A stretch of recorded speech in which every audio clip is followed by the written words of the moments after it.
What's going on, y'all? TheBrandonBrownson here, and after battling pneumonia, I have finally come to you with the latest edition of Theory Addict. Well, Halloween is right around the corner, and when you think Halloween, you're bound to conjure up mental images of ghosts, ghouls, and other monsters, and we're bound to think of things that terrified us when we were kids. For many kids that grew up in the late 90s, one of those things that's going to show up in our minds is the Lavender Town music from the original Pokemon games. There is no denying that there was some freaky-deaky shit going on in Lavender Town. On top of being a graveyard for Pokemon, it was also haunted, and it had one of the scariest fucking songs to ever appear in a video game to this day. Naturally, there have been plenty of fan theories to spring up about Lavender Town, and I'm here to talk about some of them. A few episodes back, I tackled one of my favorite Lavender Town theories, and in this one, I'm going to roll through 4 of the most popular Lavender Town theories. Now, before I start, let me just say I do not believe even a single one of these theories, and I've watched a number of videos that debunk every single one of them. If you want to watch some of these videos, check out Tamashi Hikora. I would also like to say that if you're going to comment, don't be a dick about it. This is strictly for entertainment purposes, and trolls will be blocked from my channel. The last thing I want to say is that if you're easily frightened, this video might not be your cup of tea. With that said, let's jump right into it. Known in the code as Withhand.gif, this was scripted to appear as a Pokemon on the 3rd floor of the Lavender Tower. It is divided into 4 separate animations: an introduction, aka the cry a Pokemon unleashes before a battle, an idle, and 2 attacks. These attacks are unknown, as they are simply listed as Fist and Brutal. While viewing the animations has proven to be hazardous, viewing the frames of the model have been proven to have no adverse effects. The white hand is depicted as a shriveled, slightly decayed hand with surprising attention to detail. Flesh is peeling back from the bone, and several tendons dangle realistically out of the wrist. The first attack is the hand balled up into a fist and then swinging forward. However, the Brutal animation is missing several frames. The hand seems to open up, and then it cuts out. After a few seconds, it reappears closed again. No record has been found of these missing frames. The ghost animation, coded as Haunting.swf, was intended to be placed in several areas throughout the tower, including in the center of a path on the 2nd floor. However, players cannot interact with it, leaving many to believe that it was intended as a background feature. The ghost animation, as well, must be viewed in individual frames. It is comprised of 59 frames in total. However, after extraction, about half of these frames have been revealed to be the standard ghost model used in Pocket Monsters. Around a quarter of these remaining frames are comprised of static to produce a fading effect. However, mixed in with these bursts of static are several frames of screaming faces, along with images of a skeletal man in a cloak, who many people have hypothesized to be the Grim Reaper, and of several killed corpses. The meaning behind these are unknown. While under oath before the Video Game Commission Board, lead programmer Hisashi Sokabe testified as to having no knowledge as to where these images surfaced. Out of all the phenomena associated with LTS, this animation is the most speculated on. In his thesis, Video Games and the Manipulation of the Human Mind, Dr. Jackson Turner argued that the images were intentionally placed in. Due to their brief time appearing on screen and the graphic nature of these frames, Turner theorized that these were meant to subliminally influence players into becoming more frightened by the disturbing surroundings. Often referred to as its code, the Berryman script, the Buried Alive model was to be found on the final story of the Pokemon Tower in what has now been replaced with the Marowak Ghost. According to the scripts assigned with it, the Buried Alive model was intended to be the boss of the tower. Once reaching the top floor, the following conversation would have taken place. You're here. I'm trapped, and I'm lonely. So very lonely. Won't you join me? After this, the battle would have been initiated. Once in battle view, the Buried Alive model appears to be a decaying human corpse attempting to crawl out of the ground. It has been programmed to have 2 white hands, a Gengar, and a Muck in its party. Strangely enough, a protocol for the Buried Alive's actions after it was defeated was never written. In the case of the players defeating him, the game would simply freeze. However, a specific ending was written by an unknown programmer upon losing the battle. In the ending, the Buried Alive model was to have stated, "Finally, fresh meat," followed by several lines of gibberish. He was then to have dragged the player's character into the ground surrounding him. The scene would finish with a typical game over screen. However, in the background, an image of the buried alive character devouring the player was to have been shown. Especially strange are the protocols for after this scene. The cartridge was to download an image into the small interior memory contained in the Game Boy, overwriting the save screen that would normally accompany a Game Boy turning on. Instead, whenever it was started, the player would view this image as the sound file staticmesh.wav was played. The intended purpose for this effect, unlike many of the other factors leading toward LTS, is unknown.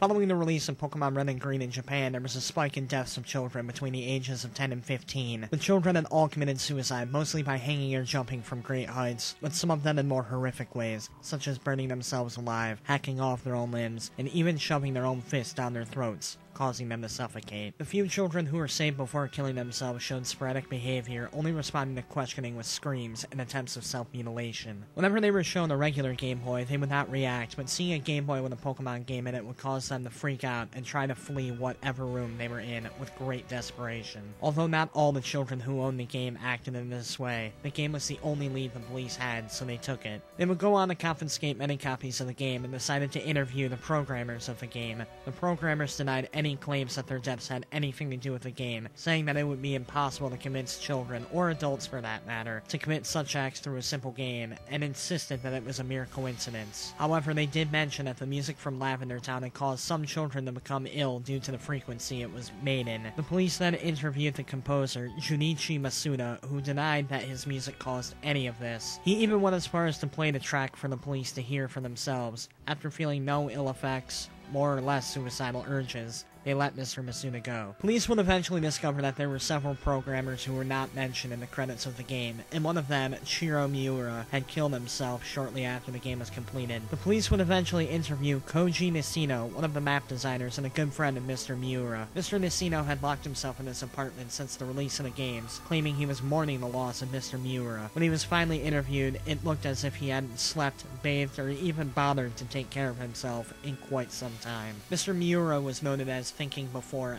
each and every single one of his answers, picking his words very carefully. He stated that his friend Shiro had a very interesting idea with the game and convinced Mr. Nishino to get him a job on the project, which he succeeded in doing. The police knew that they were onto something and had questioned what Mr. Shiro's idea was. Mr. Nishino said that Shiro never really told him about it, other than a few sparing details every now and again. Shiro had wanted to insert a special Pokemon in the game, one unlike any of the others, an extra out-of-place thrill for the player. The police later investigated the possibility of it being missing though, but eventually decided that this would have been impossible, since none of the children made it far enough into the game to encounter missing though. Throughout the interview, Mr. Nishino broke down more and more with each and every single question. The police pushed him more and more though, until eventually Mr. Nishino pulled a pistol out from under his couch and shot himself in the head. Months went by after that. There were no more suicides or anything bizarre that can be pinned back to the game, so the police believed that, as the programmers did, the suicides were just a coincidence, until they received a letter, which was written by Shiro himself. The letter was originally written for Mr. Nishino. It began as a typical "How have you been" letter, until Shiro began to talk about the game. His handwriting became more jittery as he wrote about a glorious idea he had to program something that gamers have never seen before. He stated that it would not only revolutionize the gaming industry, but the world as a whole, and he could use what was already in the game to make his vision come to life. The letter ended abruptly, signed only Shiro Miura. No goodbye, no say hi to the family, no write back, nothing like that. Just the ending. Police had come to the conclusion that Shiro Miura was somehow responsible for the suicides. After doing a little more digging, they would discover that the programmers worked in pairs. Shiro had worked with a man named Sasuke Tamada, who had provided a great deal of programming to the game and seemed like an average good guy. The police interviewed him, knowing that if anyone knew what Shiro put in the game, it would have been him. Mr. Tamada said that Shiro was a very weak man who wanted to prove himself no matter what the point was. He was driven to make himself known for something special, something that would make the world forget about his weakness and pay attention to his mind, but that he wasn't all that bright or special. Mr. Tamada would go on to say that the only role Shiro really had was to work in the beginning, specifically the parts where the character interacted with Professor Oak. The police eventually let the cat out of the bag, saying that they believed that Shiro was responsible for the deaths, and that Mr. Tamada knew what Shiro did, and that he was just as responsible for the deaths as Shiro himself. Understandably, Mr. Tamada was very offended by this. The following parts are taken directly from the source Creepypasta. You want to know, huh? Sasuke finally asked, breaking the eerie silence but replacing it with his voice. You want to know what this is all about? Chiro was an idiot. He'd do anything for a bit of attention, anything at all. He couldn't program with it shit either. The one thing he could do, however, was be manipulated. You could tell him what to do and he'd do it. He wouldn't even question it, he'd just do it. Just to hear that thank you when you received the finished product. This was his reasons, that's all he wanted. 2 clicks from the detective's guns could be heard. I would control him flawlessly. He's a lot like Takenori. Of course, none of you know that, but I was the one who brought up the original idea to the game. The idea of the entire operation. I told him what to do, and he followed me without doubt. He knew nothing, just like Chiro. The sound of a window opening could be heard, followed by the detectives. Don't move, or we'll shoot. Let me tell you about a mechanic in the game, continued Sasuke. His voice was more rushed, but it still held that slyness. Consider it a hint, alright? If you walk around in a grassy area, a Pokemon will appear, and you will have a chance to go into battle with it. It's a necessary part of the game overall, you see. Step away from the window. We will not warn you again. At the start of the game, you have to walk into a grassy area before Oak appears, and you receive your first Pokemon, understand me? Under normal circumstances, it was programmed that even though you're in a grassy area, no Pokemon would spawn. I made it different. I manipulated that Chiro, told him what to put in the program, gave him all the instructions on how to do it, and he did it flawlessly. It's rare, but it can happen. Stepping into the grass, one can spawn. Sasuke, we don't want to shoot. Shoot me? Sasuke asked, laughing at the same time. Shoot me? You're as dumb as Chiro was. Once he found out the truth, he had to end it. It was his fault, after all. And shot himself because of it. If you're so determined to finish that case of yours, if you want to know, play the damn game for yourself. Roll the wheel, and who knows, maybe you'll learn the secret for yourself. A shot could be heard, loud enough to distort the audio. Sounds of screaming and murmuring could be heard. The table the recorder was on crashed. Ear-shattering distortion. Silence. Then laughing. Sasuke was laughing. And then the words. Come follow me. Come follow me. And then nothing.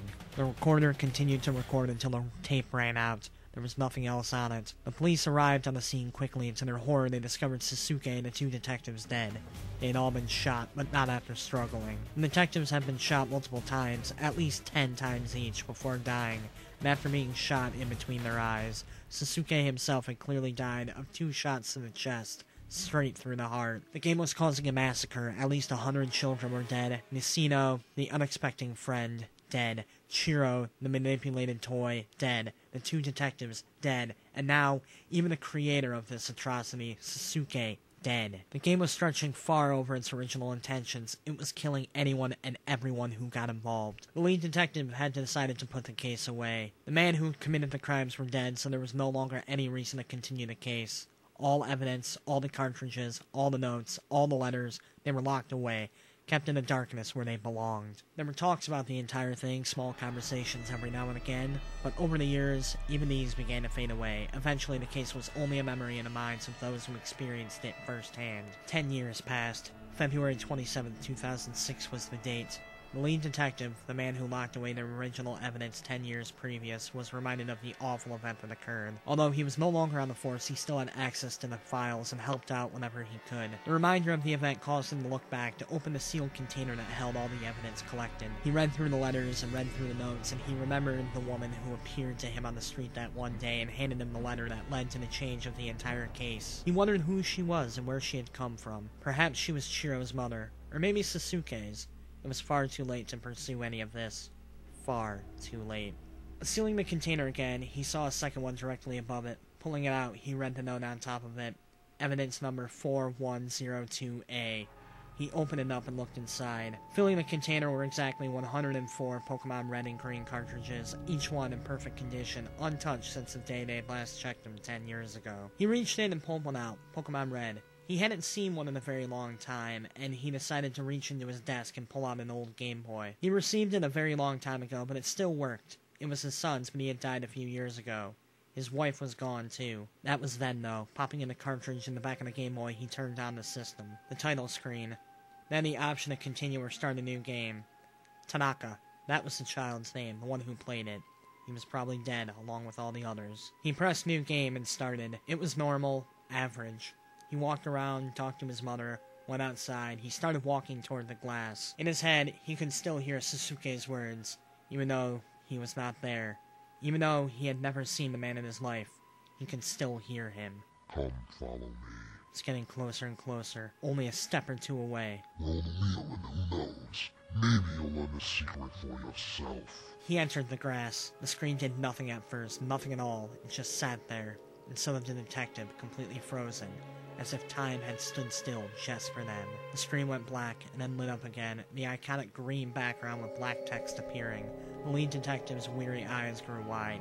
He couldn't help but read what was on there in front of him. Come follow me. Come follow me. Come follow me. I miss you, Dad. I miss you, my husband. I miss you so much. Tears formed in his eyes, falling down his cheeks. Screens and screens of text appeared, and he rapidly clicked the A button to continue it. It was his wife and child. They were speaking to him, calling to him, crying with him. They wanted to see him. He loved them. They loved him. I love you too, muttered the man in the hoarse, scratching voice. Come follow me. Become new again. We want to see you and hold you and be with you forever and ever and ever. And ever and ever and ever. Don't stay away. You can see us too. We miss you. Come follow me. We love you. A black screen. The detective's eyes grew wide, his jaw dropping. The screen lit back up and Oak was leading him out of the grass. Come follow me, said Oak. No! Shouted the man, dropping the game onto the floor. He quickly fell forward, reaching for it, bringing the screen back to his face. Bring them back! Bring them back to me! The game continued on as usual, not responding to the detective at all. My wife, my child, listen to me! Bring them back, I said. Voices. He heard voices, hundreds of voices. He turned around from his seat, looking behind him, and standing in the small room were his children, many children. Some had no eyes, some had rings around their throats, some were burned all across their body. They were screaming, reaching toward him. Bring back Mommy. Bring back my daddy. Bring back my pet.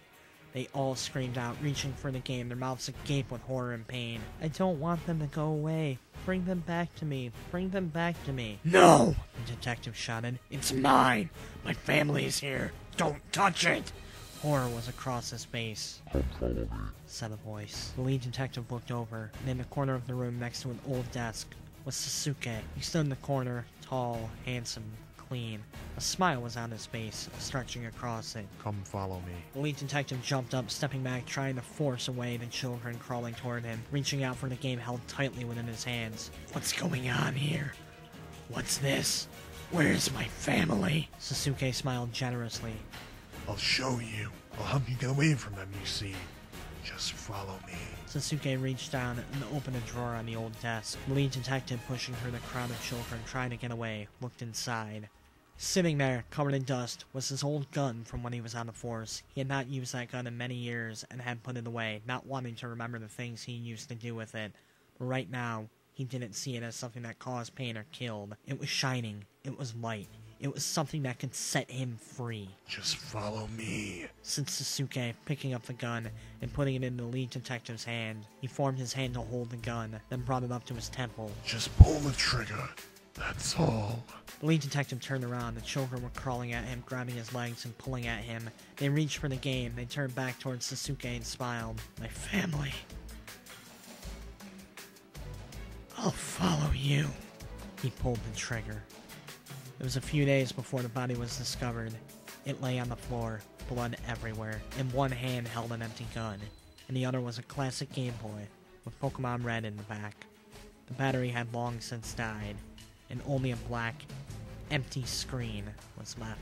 This was the final murder that the remaining authorities would allow. The last detective who was ever a part of the case personally carried all 104 cartridges away and burned them all, making sure not a single one survived. They would taunt no more. Well, folks, another episode of Theory Addict has come and gone. Let me remind you that I do not believe even a single theory in this episode, and if you're gonna comment, don't be a dick about it. Remember to like this video, subscribe to the channel, and leave a comment. What did you think of the video? What theory should I do in the future? Until next time, though, TheBrandonBrownson, signing out. Oh, one more thing.